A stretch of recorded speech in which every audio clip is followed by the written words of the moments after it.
ಈ 2024ರ ಲೋಕಸಭಾ ಚುನಾವಣೆಗಿಂತ ಮುಂಚೆ ಉಜಿರೆಯ ಒಂದು ವೇದಿಕೆಯಲ್ಲಿ ಸೌಜನ್ಯಾಳಿಗೆ ನಾವು ನ್ಯಾಯ ಕೊಡಿಸ್ತೀವಿ ಅಂತ ಹೇಳಿ ಆಗಿನ ದಕ್ಷಿಣ ಕನ್ನಡ ಜಿಲ್ಲೆಯ ಸಂಸದರಾದಂತಹ ನಳಿನ್ ಕುಮಾರ್ ಕಟೀಲ್ ಅವರು, ಆನಂತರ ಕಾರ್ಕಳದ ಶಾಸಕರು ಮತ್ತು ದಕ್ಷಿಣ ಕನ್ನಡ ಜಿಲ್ಲೆಯ ಅನೇಕ ಭಾರತೀಯ ಜನತಾ ಪಕ್ಷದ ಶಾಸಕರು, ಎಂಎಲ್ಸಿಗಳು ಎಲ್ಲರೂ ಕೂಡ ನಾವು ಸೌಜನ್ಯಾಳ ತಾಯಿ ಕುಸುಮಾವತಿಯನ್ನ ದೆಹಲಿ ಕರ್ಕೊಂಡು ಹೋಗ್ತೀವಿ, ಈ ದೇಶದ ಪ್ರಧಾನಮಂತ್ರಿ ಸನ್ಮಾನ್ಯ ನರೇಂದ್ರ ಮೋದಿಜಿಯವರಿಗೆ ನಾವು ಭೇಟಿ ಮಾಡಿಸ್ತೀವಿ, ನ್ಯಾಯ ಕೊಡಿಸ್ತೀವಿ ಅಂತ ಹೇಳಿ ಜೋರಾಗಿ ಚಪ್ಪಾಳೆ ತಟ್ಟಿಸ್ಕೊಂಡಿದ್ರಲ್ಲ.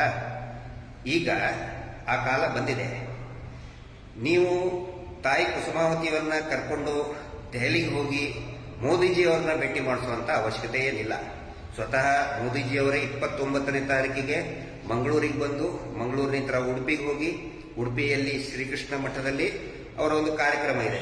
ಅಲ್ಲಿ ದಕ್ಷಿಣ ಕನ್ನಡ ಜಿಲ್ಲೆಯಲ್ಲಿನೇ ತಾಯಿ ಕುಸುಮಾವತಿ ಅವ್ರನ್ನ ಮೋದಿಜಿ ಅವರಿಗೆ ಭೇಟಿ ಮಾಡಿಸಿ ನೋಡಿ ನ್ಯಾಯ ಕೊಡಿಸಿ. ಯಾರು ಮಾಡಿದ್ದಾರೆ, ಯಾರು ಸೌಜನ್ಯ ಅತ್ಯಾಚಾರ ಕೊಲೆ ಮಾಡಿದ್ದಾರೆ ಅಂತ ಹೇಳೋ ಅವಶ್ಯಕತೆ ಇಲ್ಲ. ಅದು ನಿಮ್ಗೆ ಗೊತ್ತಿದೆ, ನಿಮ್ಮ ಮನಸ್ಸಿನಲ್ಲೇ ಇರಲಿ. ಆದ್ರೆ ನ್ಯಾಯ ಕೊಡಿಸಿ ಅಂತ ಒಂದು ಮಾತು ಹೇಳಕ್ ಬರ್ತಲ್ಲ, ಕಾಯ್ತಾ ಇದ್ದೀವಿ.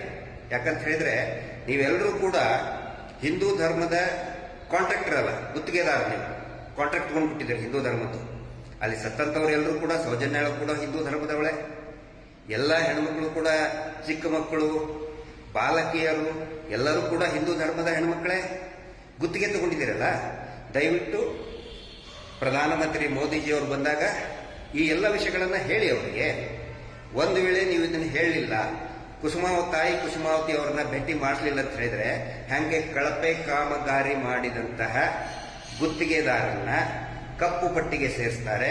ಅದೇ ರೀತಿ ಎಲ್ಲ ಹಿಂದೂಗಳು, ಹಿಂದೂ ಅಭಿಮಾನಿಗಳು, ಹಿಂದೂ ಕಾರ್ಯಕರ್ತರು ನಿಮ್ಮನ್ನೆಲ್ಲರನ್ನೂ ಕೂಡ ಏನು ಚಪ್ಪಾಳೆ ತಟ್ಟಿಸ್ಕೊಂಡ್ರಲ್ಲ ಜೋರಾಗಿ, ನಾವು ಮೋದಿಜಿ ಭೇಟಿ ಮಾಡಿಸ್ತೀವಿ ಕುಸುಮಾವತಿ ಅವ್ರನ್ನಂತ, ಅವತ್ತು ನೀವು ಭೇಟಿ ಮಾಡಿಸಲಿಲ್ಲ ಅಂತ ಹೇಳಿದ್ರೆ ನಿಮ್ಮನ್ನ ಕಳಪೆ ಕಾಮಗಾರಿ ಮಾಡಿದಂತ ಗುತ್ತಿಗೆದಾರನ ಹೆಂಗೆ ಕಪ್ಪು ಪಟ್ಟಿಗೆ ಸೇರಿಸ್ತಾರೆ, ಅದೇ ರೀತಿ ಎಲ್ಲಾ ಹಿಂದೂಗಳು ಕೂಡ ನಿಮ್ಮನ್ನ ಕಪ್ಪು ಪಟ್ಟಿಗೆ ಸೇರಿಸ್ತಾರೆ.